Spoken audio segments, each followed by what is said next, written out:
बारिश का मौसम शुरू हो जाए उससे पहले वडोदरा महानगर पालिका का सख्त रुख जीर्ण मकानों के सामने दिखाई पड़ रहा है। दरअसल वडोदरा शहर के विभिन्न इलाकों में कई जीर्ण आवास मौजूद है जो बारिश के मौसम में लोगों के लिए जोखिम रूप बन सकते हैं। तब इस मामले के मद्देनजर वडोदरा महानगर पालिका की ओर से विशेष अभियान चलाया जा रहा है। शहर में तकरीबन 1800 जितने जोखिम भरे मकानों की पहचान की गई है, जिसमें से वार्ड नंबर 14 में ही 788 जितने जीर्ण मकान मौजूद है। इंजीनियरिंग विभाग की ओर से मकान मालिकों को इस मामले में नोटिस देकर कार्रवाई शुरू कर दी गई है। अब आपको बता दें कि वडोदरा महानगर पालिका की कार्रवाई के दौरान अब तक 191 जितने जोखिमी मकानों को उतार लिया गया है, जबकि 11 मकानों को निर्भय बना दिया गया है।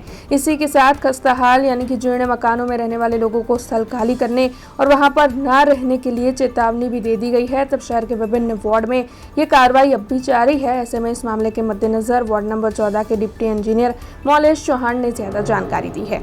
आगामी ચોમાસું ધ્યાનમાં રાખીને વડોદરા મહાનગરપાલિકાના પૂર્વજોના વહીવટી વોર્ડ નંબર 14માં જે વિસ્તાર સમાવેશ થયેલ છે એ વિસ્તારમાં હાલ આ દિન સુધીને કુલ 788 નોટિસો આપવામાં આવેલ છે, જે અન્વયે 191 મકાનો ઉતરી ગયા છે સંપૂર્ણપણે અને 11 મકાનને નિર્ભય કરવામાં આવેલા છે।